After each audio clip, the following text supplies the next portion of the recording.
Welcome back, everybody. As you can see, if you're watching, a little different setup than you've ever kind of seen on the podcast before. Outside of us having guests, we decided to hop on the StreamYard train and test this out, see how this all goes. It seems a little weird. I'm staring at a TV with you on it, so it's new than you just being right there.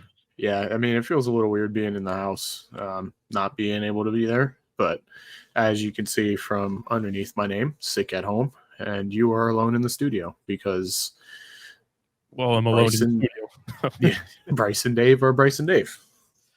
Yep, we have now implemented a yellow and red card system, so we will see how that gets on, and hopefully, in turn, that puts out possibly more content for you guys to enjoy. So, in the long run, it could be a good thing. Yeah, I think so. I think it'll end up working out well. So, watch the big game yesterday at all? I did. I was up money a little. Yeah, slightly up money. I went 3 of 5. So, okay. I mean, didn't do too bad. What about you? I did watch. I didn't have enough time to really put any bets in. The one that I was going to put in was like a plus 3,000 for anybody not the quarterback throwing a pass because the 49ers are the 49ers. And I was like, if I do it, it's not going to happen. And then, of course, they do the whole little flea flicker back across the field. Yep. That would have been money, literally. Yeah. It would have been a solid. I think you put $20 on that at plus 3,000. But anyway, no, live and learn. That you do. One place that you can place those kinds of bets is Bet Online.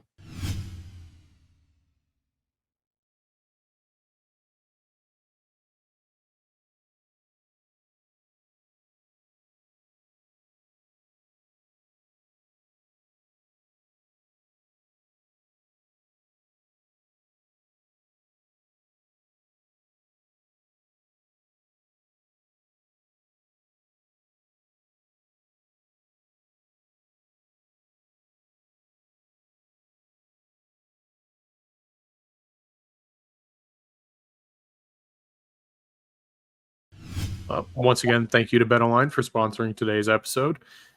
You heard the welcome bonus code. Go ahead and get in there. Use it, Owen. You still can't bet. So, sorry, buddy. Maybe one day. Those plus 3,000 odds for a non-QB player is not available, or non-QB player to throw a touchdown pass, not available to you yet. And someone in this podcast just doesn't make good use of those odds. So, yeah. In between throwing up yesterday and like wanting to sleep all day, I was just not thinking about putting in any bets, and I should have clearly, because as soon as, and it's just like anytime Paige puts any bets in, and we'll talk about it beforehand, and I'll be like, no, he's not going to score. That guy's not going to score. And sure enough, every single time. So it's the fade Cannata out here. That's it, whatever I say, opposite. Yeah, I kind of fear that even with the the college football national championship game. Yeah, I was on the run game from Michigan is going to be too much, but you were all in on Washington there, weren't you? Yeah, it was, and it wasn't a bad, terrible game. Yeah, gave me a little hope there for a little while. Yeah, almost. I'm glad an Orlando City podcast can talk about college football betting and the big game betting, but we do have to get down to business. We put out a tweet earlier with the weekend rumor roundup, just kind of giving the headlines for what happened last week, even going into 2 weeks ago, because these sagas have been going on for so long. And the first one is talking about Sheffield Wednesday planning on putting in a bid for Duncan McGuire in the summer if they don't get relegated, which at this point, not looking likely. Yeah. Not looking likely. So, way to be proactive and say that you want to go after him, and you're kind of not putting it out there per se that you're going to go down, but your current situation is definitely not helping you out at all, and it just continues to look worse for them. It's kind of also a little weird when you come out and say like, oh yeah, this is our target for next summer. Like, you don't typically hear clubs like Sheffield coming out and being like, yes, this is the guy that we're going to go after, because things change so much, especially at that level, and the talent that's available on the market changes day to day. Mhm. So kind of interesting to see Sheffield come out and say that. There's multiple sources over there that are confirming that they're interested, and sources are also confirming that Blackburn still intend to try to sign some sort of pre-contract for the summer. Whether that's Duncan actually being interested or his agent still being interested, we'll get into that later.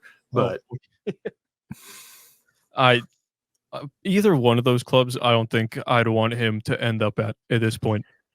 now you and I were sitting there looking at it, and like, there's plenty of other better options for mid-table championship teams or even championship sides that are fighting for promotion that he could potentially fit in very well with, that need a number 9, that don't have somebody prolific up there scoring for them. So him with another couple months here in the United States, get him a couple more goals, I think those clubs will come knocking.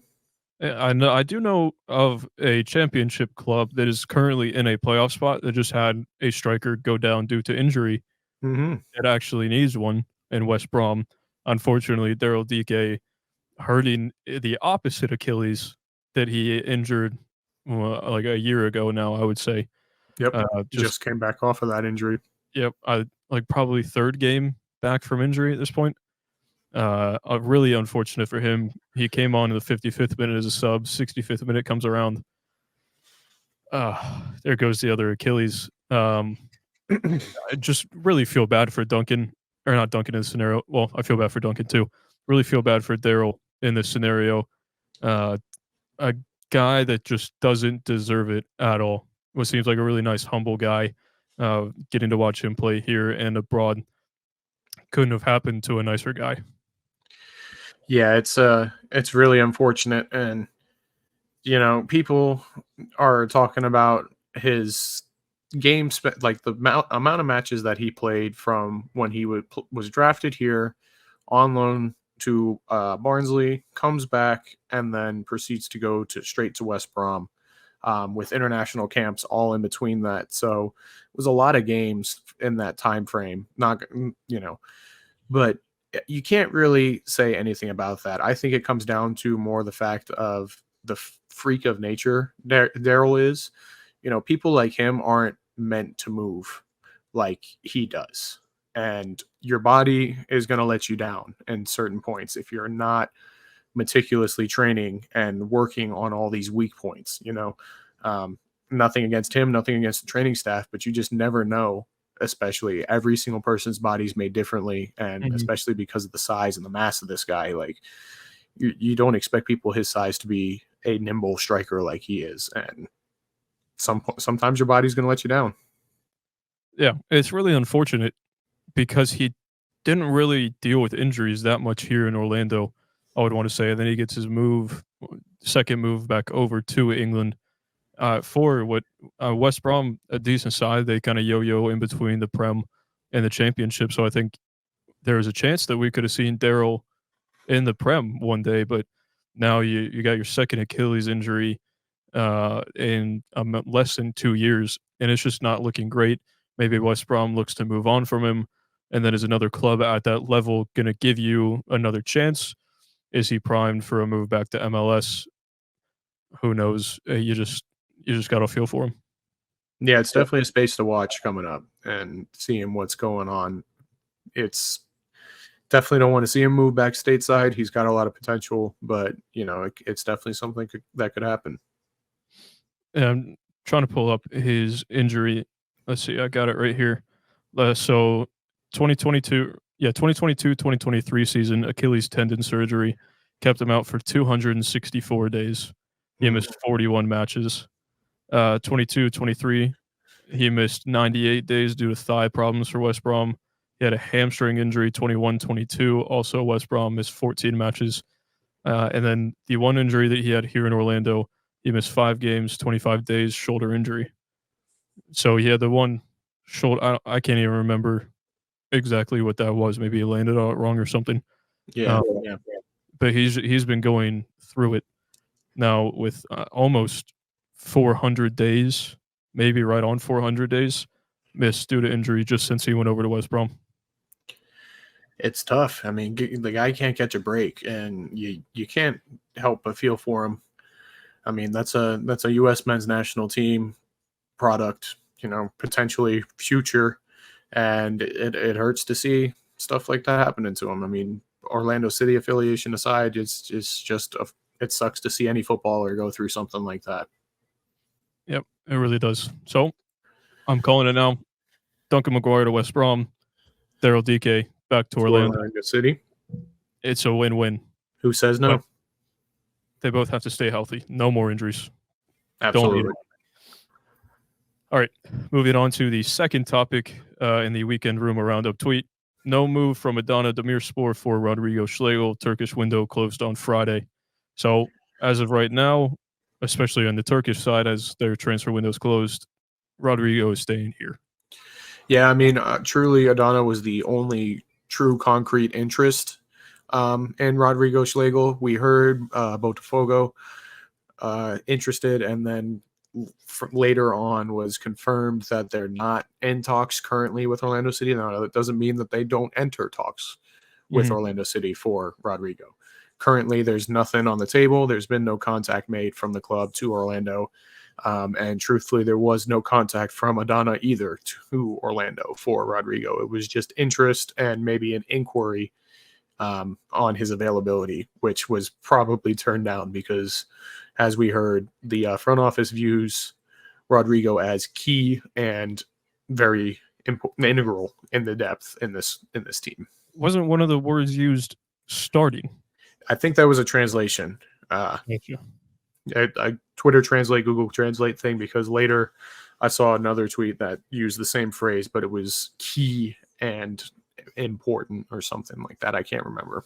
All right. Yeah. When I saw that and I saw starting in it, I was like, did we not just sign Brekalo to fill that spot? Because if Rodrigo, was starting over Brekalo, I think we'd have some other conversations on our hands. But key and integral, or key and important, also makes sense in a number 3 center back role, especially for this season. Absolutely. Yeah, 4 competitions we're looking at. We want to go deep in all 4 of them. We want to win the league. We want to win the Shield. We want to win the Cup, and we want to win U.S. Open Cup, and we want to win Leagues Cup. I mean, so got to have center back depth. We got to have quality depth to rotate there, and he's definitely that. I'll give him that. Relying on him, we've set our pieces about that. So Orlando City, with other trophies that you've named, could walk away with a would that be a quintuplet? The quintuple. The quintuple. It's gonna happen. They were going for the quintuple, boys. And then next year, make it the sextuple when we're in the Club World Cup. Oh, you heard it here first. The third and final weekend rumor was that Luis Muriel's medicals are booked for tomorrow. When you're hearing this, most likely the same day, Tuesday, the 13th of February. So hopefully we get some teaser material on the social medias tomorrow for Luis Muriel. Even an announcement, who knows? But he is going to be a line. Yeah, I mean, currently while we're recording this, he's already here in the States. We saw earlier posts of him leaving Atlanta and then him on the plane. So that was probably, at this point, we're talking about 10 hours, 10 hours ago now. So he's most likely already in the States, if not here or in Orlando already. And I wouldn't be surprised if we did get an announcement tomorrow or today as this is posted. I think this has been so publicly broadcasted, especially with Fabrizio, with Tom Bogert, that the club knows, that we all know that he's here, he's coming. So there's no need for like teaser content and stuff like that, like we got with the Facundo rumors that were just kind of rumors, nothing really solidified, confirmed. Fabrizio don't flop. So when he says the "here we go," it's God's word basically in this industry. So I wouldn't be surprised we get an announcement video today. Yeah, I wouldn't be mad at that at all. I think I was wishfully hoping for a in-stadium, in-person announcement of Muriel on Saturday during that match. But again, that was just wishful thinking, because I think I see player announcements in Europe, in South America, and their whole stadium is packed, and they have the fireworks. And we just saw, I think it was Arturo Vidal ride in on a, on a horse with the cape. so obviously like nothing like that, but just like get in a jeans and a kit, walk out, say hi. I Do your think little that'll wave. be cool. Yeah, that's it. Oh hi. That's Yeah, no, I mean, so rumors were circulating that he was already going to be heading to the United States. So Saturday, we kind of had heard that he might be here already. mhm. But turns out he really wasn't here. So we were kind of hopeful, obviously, to see him. But we did get some other information out of that friendly. That's for sure. that that was some big information. Yeah. I I, I was kind of surprised when we saw it happen. I'm gonna throw it up on the screen right now. Let's make sure I hit the right one. Bang. So we put the maybe it's actually if it's actually him just to kind of be ambiguous because maybe, we're just not seeing this perfectly on this camera at that point in time, but we know it was him. And then later confirmed by the stadium cameras themselves. Oh, it's just lagging a little bit. There we go. I'm trying to pull up the pictures. Sorry. Yep. So shout out to Bryce being the Snapchat up in there in the top. his pod presence today. Yeah, pretty much. Yeah, so we see David Brecalo and Duncan McGuire, which that was a shock in and of itself, because of the whole thing that we've been talking with sources throughout this entire process. Both sides, Orlando City side and over in Europe, between Blackburn's news coverage and just large European markets. We've been talking with people on both sides, and from what we saw on Twitter and what we heard, it had seemed like all communication and contact with Duncan McGuire had broken down. Nobody had any idea where he was. And then we kind of find out a little bit more about what the whole thing was like beforehand. Laughable. It's absolutely laughable. So not only was Chris pawning him out on his Twitter, Chris Megaloudis, Duncan's his agent. Sorry. He was also pawning him out on the actual market without conferring with Duncan and Orlando City, any of that kind of stuff. From what we're told, he put the entire deal together with Blackburn, which is why that kind of came out of nowhere. And everybody was like, wait, whoa, hang on.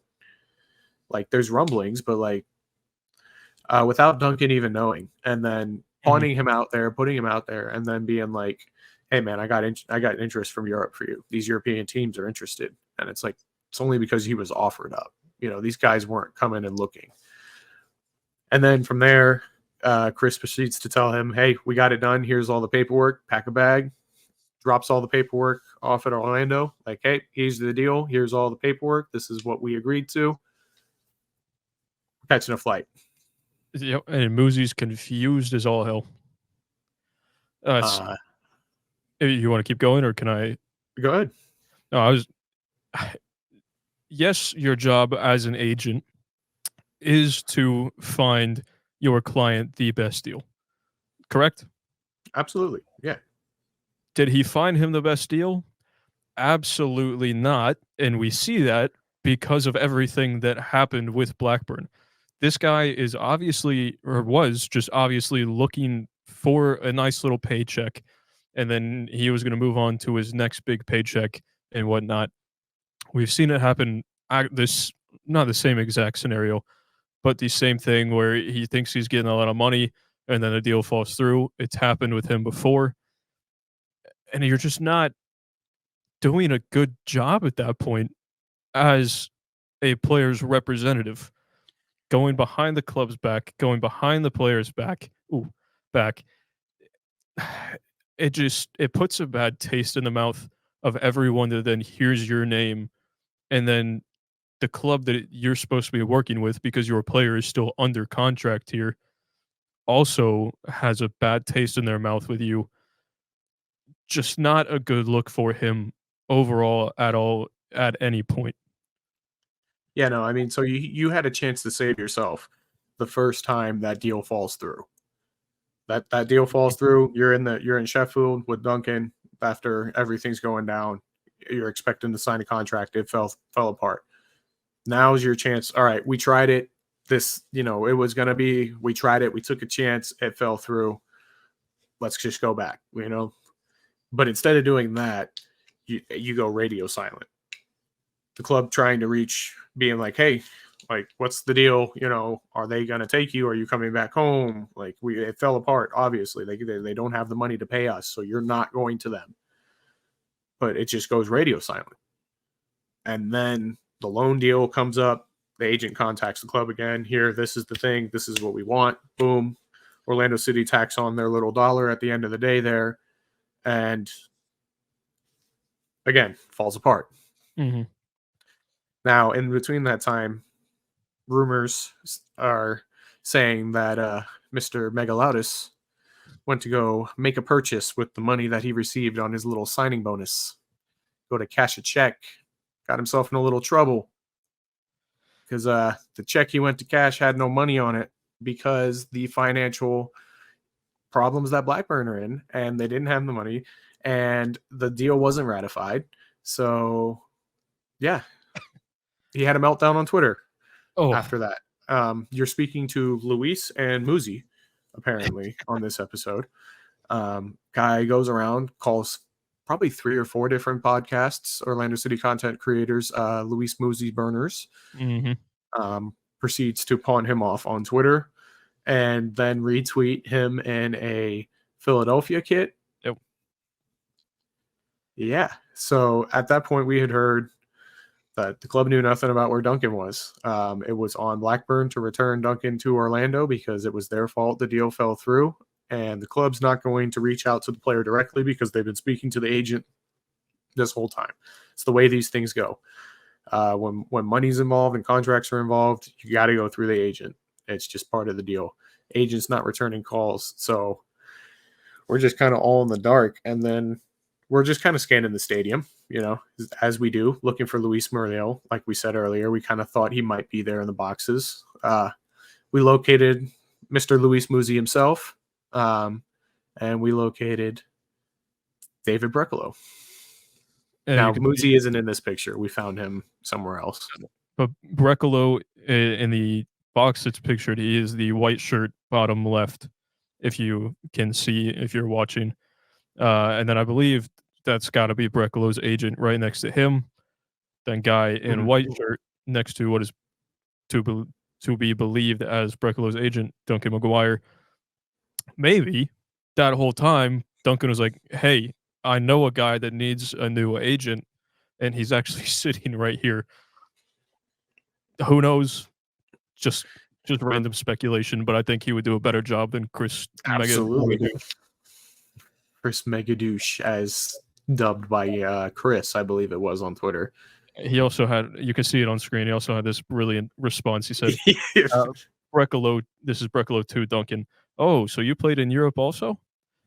And there's a whole story as to why Duncan has indeed not played in Europe, but Brecolo has no clue. Yeah, just coming back like, oh, you're back from Rovers. You were over. they bid for me too.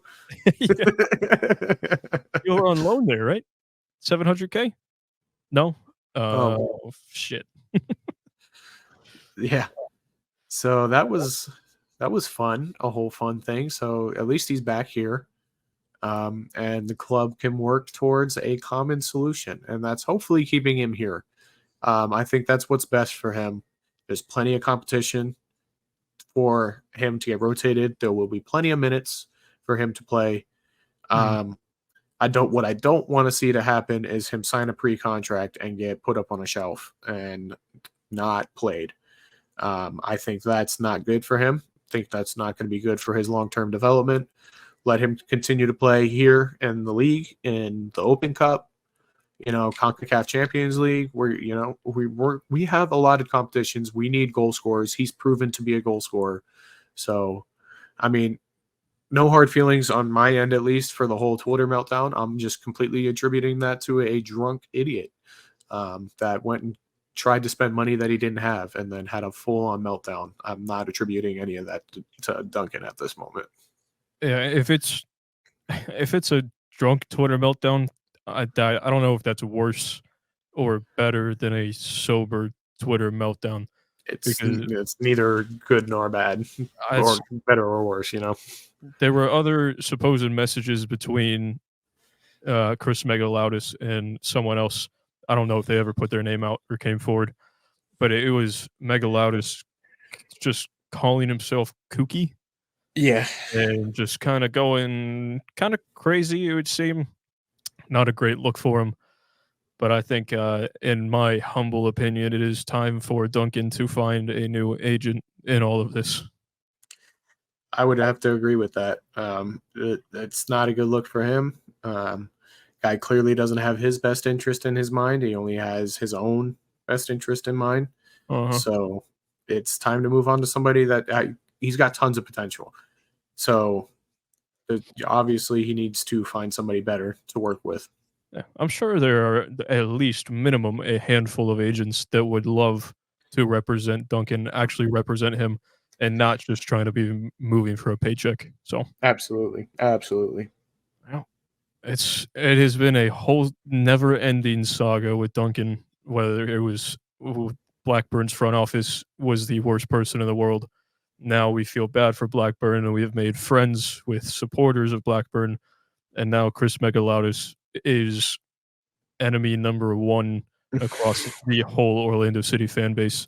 So hopefully everything gets resolved kind of soon. We get news on whether or not there is a pre-contract, even though that's not the best scenario. If he re-signs with Orlando City gives him more money. Who knows what's going on, especially with Muriel coming in. But at this point, I just want what's best for the kid. Yeah, I agree. Again, another bright talent for the U.S. men's national team. So we just want to see him succeed and continue to play here for our country. Correct. Mentioned we were at the game on Saturday. We spotted Duncan, spotted a couple other people, but we haven't actually mentioned the game yet. Mhm. The start of the game, interesting, conceding like half of a second into the match. Yeah, I think it was like 2 minutes or 4 minutes into the match. It was definitely not ideal. No, Granted, this is a preseason game, and we were clearly trying something out.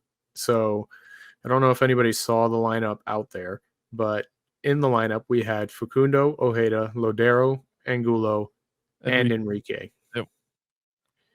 And one defensive mid in Cartagena, and then our back four from left to right was Smith, Janssen, Schlegel, and then Kyle Smith or Holiday. Kyle Smith playing left and right back. That is a new one. He plays left, right, attacking mid, defensive mid, center back. He was the back line. So yeah, it kind of was a 4-3-3, but with a single holding defensive midfielder and more of 2 8s, allowing Ojeda and Lodero to kind of float. Ojeda definitely played more of like that second striker, I feel like, when we were in possession. Yes. You definitely saw him alongside Enrique, definitely inside the box a lot. And then we saw Lodero kind of drift out to that right-hand side. As we've seen, he kind of favors linking up with those guys over there. Yeah. I mean, Lodero again looked decent. Like you said, Ojeda, he would kind of drift up with Enrique sometimes. There would even be points in time where Ojeda would be in front of Enrique as the most forward man, as a striker. But then we would also see the opposite, to where Lodero and Ojeda would drop back, and it was a back line of 4 and then a flat midfield 3 right in front of that back line, which I thought was kind of odd with Ojeda, that's a mix of Ojeda and Lodero. With Lodero being an attacking mid that likes to play on that right-hand side, and then Ojeda, at this point, who knows what Poppy sees him as. He's used him as basically everything across the front line, just as an attacking player, and both of them having to drop in and do their defensive duties. So that one defensive mid kind of single pivot with Cartagena did bring more players back. And I just thought it was weird seeing Ojeda and Lodero having to drop all the way back to do those defensive duties. Yeah, and it definitely was kind of jammy early on with them having to drop back, but they grew into it throughout the game. They definitely looked more confident. Definitely, again, this is a preseason game, so we don't want to speak too much on it. We're trying things out, obviously. Mm-hmm. I feel like this is us chasing a goal. We're down a goal. We need to score and score too fast to win a game. So let's put as much goal scoring talent as we can on the pitch, and let's figure out the best way to do it to where we're not exposing ourselves too much. So these guys are comfortable playing these roles. Maybe like we say, Ojeda's maybe not typically that 8-second striker, mid dropping back, playing defensive mid type guy. Mm-hmm. But the more reps that you can get him into doing that when he needs to play that spot when we're chasing a game, that's gonna help us a lot. Yeah. So we saw that happen. We concede 2 to 4 minutes in, whichever it was. Like you said, that we had to go and score. So we kind of kept that to keep the attacking formation going. Then the second half, we saw New England we scored in the first half. I forgot. It was 1-1. Kyle assist, and then Facundo goal. Yep. Started on the right side, cross across. Was it Mikey or Lodero that crossed it? Someone crossed it back. Yeah, it might have been Mikey, and then Kyle laying it back off to Facundo. Facundo slots it home.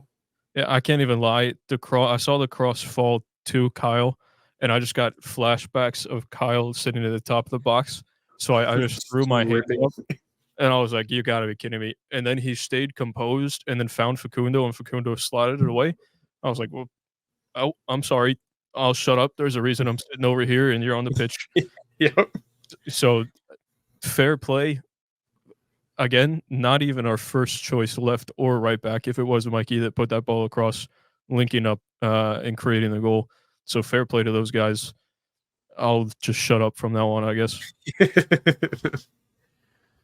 Yeah. So like you were getting into, we saw a complete line change from New England to start the second half.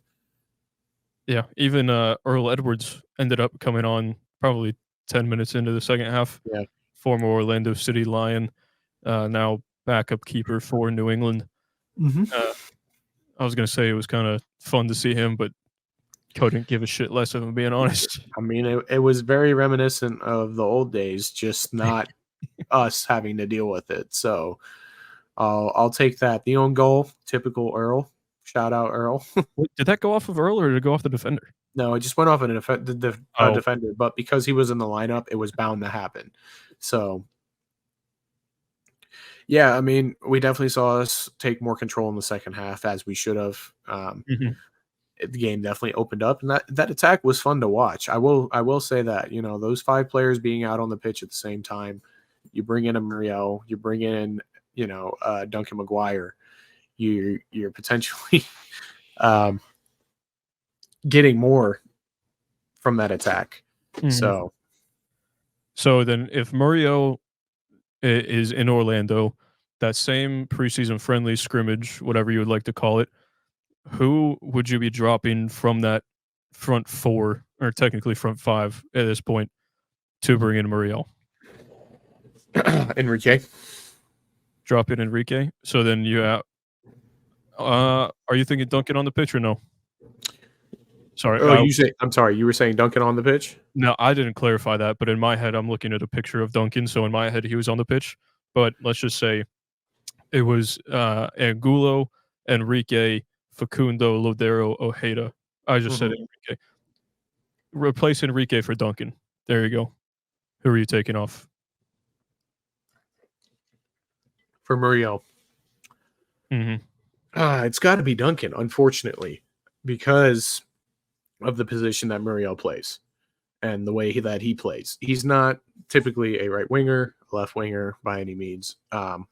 So he's got to be that out and out 9. We haven't really seen him play anywhere else. I'm not saying he can't, but that's where he thrives, and that's where he does what he does.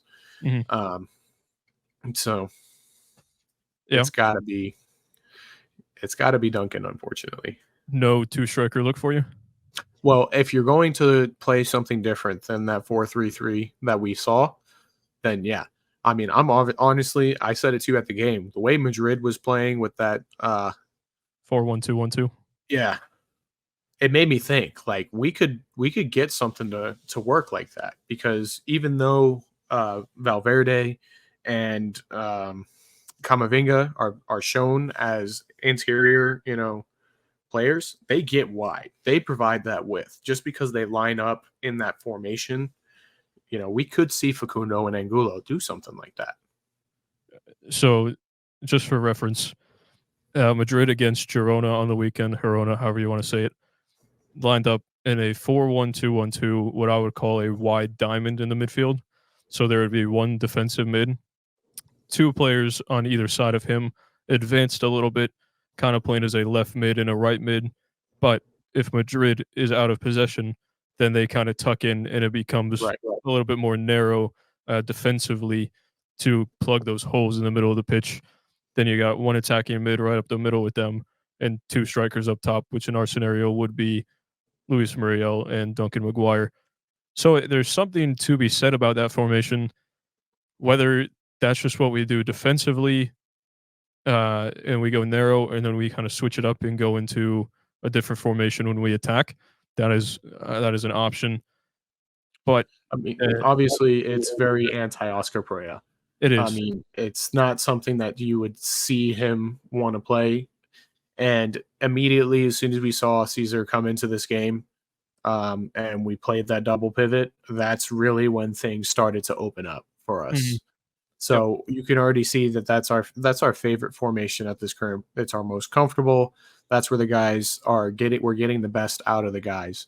But yeah, I mean, for me, it's something to look at to try to see how this two striker look could work if we have Duncan Maguire and Muriel, and even not Enrique and Muriel. We got to get goal scorers on the pitch at the same time. And if Duncan Maguire is our top scorer from that position there last year, and Muriel's scoring like he was in Serie A over here, then obviously I want those guys on the pitch at the same time if we need. Yeah. They could end up being one of the best striking duos in the league, possibly the league has ever seen, if everything goes to plan according to a two striker system. If not, you have one of the best striker rotations in the league. And at this point, they just got to be happy for maybe 6 months, maybe 8 months, right? Until December when Duncan runs out of contract. I mean, we have tons of options and tons of depth all the way around the field. Now bringing in Brecalo, you can even potentially start looking at playing a 3-back when needed, with Brecalo, Janssen, and Schlegel. Mm-hmm. It's there's lots of different ways that this can go, and obviously we've been trying different things out. So it's good to see us trying things out. It's good to see production from it. It wasn't completely tatters the entire time.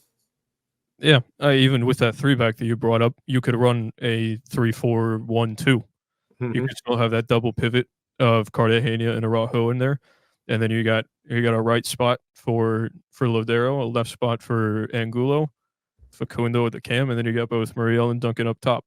So we do have options, but like you said, that 4-2-3-1, what we've been playing, that is what they're most comfortable in, and it shows massively. So you don't really want to take that away from them. But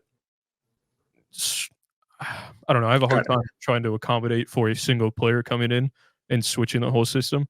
But like you just think about it, you think Muriel and Maguire up top. Ooh, huh. Yeah, I'm sitting here thinking they're the M&Ms. Yeah, I'm coining that. That's us. No, look, man. Like you said, I'm sitting here thinking about it. Like that's 60 goals a year from Lodero right underneath them, with Duncan and Muriel up top, and Facundo and Angulo on the pitch at the same time. As long as it's Angulo and not Ivan. I can't get it. My memory doesn't hold information like that for that long. Yeah, not Ivan, Ivan. As long as Ivan is on the pitch and neither of the other two, then we could be bagging some goals. Yeah. Yeah, and I mean they all got the work rate to get back, so I mean they've shown it. It's not like we got Luis Nani playing for us at the left wing anymore. Like, That's true. Angulo will get back. We've seen mhm, Lodero even work at this point.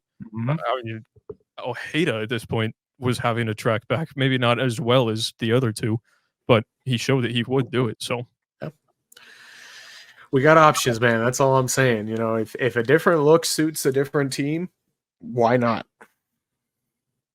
I I can't see Oscar doing it, but on paper it looks good. Obviously, if it looks good in training too, we'd play it. Yeah. Who knows? Maybe we just picked out Oscar's tactics for next season and don't even know it yet. The scoops keep coming, boys. Just randomly talking about it on the podcast just helps. Not even planned. Didn't even talk about this before. Just random tactics on the fly. I mean, but that's the thing though, is you can kind of look at this team and you can see the different directions that it can go, and that's what's exciting about this year. And it's different than years past, where we kind of had a feeling about the way we were going to play and the identity we were going to have, and like this is a reload year for us, but not a complete rebuild. And it's exciting because we don't know what's going to happen, man. And we could come out playing something completely different than what we played all year last year because it suits this team better. Yeah, I think with how comfortable the squad is in that 4-2-3-1, I think that'll be the main formation. But when you have so many matches and sometimes you have to accommodate two different players being available, injured, tired, whatnot, Yep. maybe we do see like a 3 to 5 back kind of thing just to maybe lock it down during a certain point of a game or even maybe up the attack a little bit in other matches. So Yeah, I mean, like you said, 3 to 5 back, a single defensive mid, double pivot. We don't know. Two strikers, single striker. It's all kind of up in the air. We're all speculating right now. We have a good idea of what we're going to play, like you said. What's our best formation and what our starting 11 is going to be. But things change. We had ideas last year, and we started off the season going not great. So horrifically. things change. No, I think that this team's got a bright future. So I'm looking forward to season starting in what is now 9 days. Yeah, CONCACAF Champions Cup against Calvary to start it off. It's That's our team. Sorry, our team has gone from Orlando, Mexico, Bradenton, Orlando, and now they gotta go up to the freezing, frigid temperatures of Victoria's Island, right above Seattle. They're all gonna be in long sleeves, and then so what are the tights, Yep. gloves Long on, johns. hand warmers in the gloves. Yeah. That's gonna be something. Yeah, it's going to be tough. It's going to be tough for those guys for sure. And the start of the season's not going to get any easier. A lot of travel to start off the season right away. We got home against Vancouver, and then we travel away to Montreal? Montreal. No, Montreal at home, yes. yes, yeah, that's the first one. And then we travel away to no, I think it's home, and that's when the nonsense starts because it'd be home against Vancouver, Montreal, and then it'd be home against Calvary, and then away against Fort Lauderdale. Yep. Yeah, so it's just to clarify because I'm confused also. Yeah. Away against Calvary up in Victoria's Island. Montreal comes here to Orlando. We play home, and then we have Calvary come here, second leg of CONCACAF. Away to Fort Lauderdale, home against Minnesota, away against Atlanta. So a little bit of traveling to start off the season right away against some tough competition right off the bat. It's never easy going down south, but with the retirement community coming off of their world tour, I think this is the time we want to play them. Yeah, and I believe if we go through against Calvary, the second round, the round of 16, or I believe it would be round of 16, I think is thrown in there somewhere right around the Atlanta match. Yep, I think it's in between the Miami-Atlanta match. So there's a Minnesota. Right? There's March 2nd is Fort Lauderdale, March 9th Minnesota, March 17th Atlanta. So it would be like the 5th of March, and then like the 14th Yeah, something of like March. that, I believe. That is So, that is something to start the season. and then we're potentially facing Tigres in that round. So, little revenge tour shaping up. It would be beautiful if we could go through it like we did the Open Cup and just beat all the rivals on the way to the Uh-huh. trophy. So it's kind of shaping up to be that way for us with Tigres in the next round, and then Columbus if they make it to the third round. Yeah, yeah. So, hey, revenge tour may be on lock. We'll see. Well, it's a whole start to the season, a crazy start to the season, but that's what we've brought these signings in for to help us through, and hopefully they can come through for us. Yep.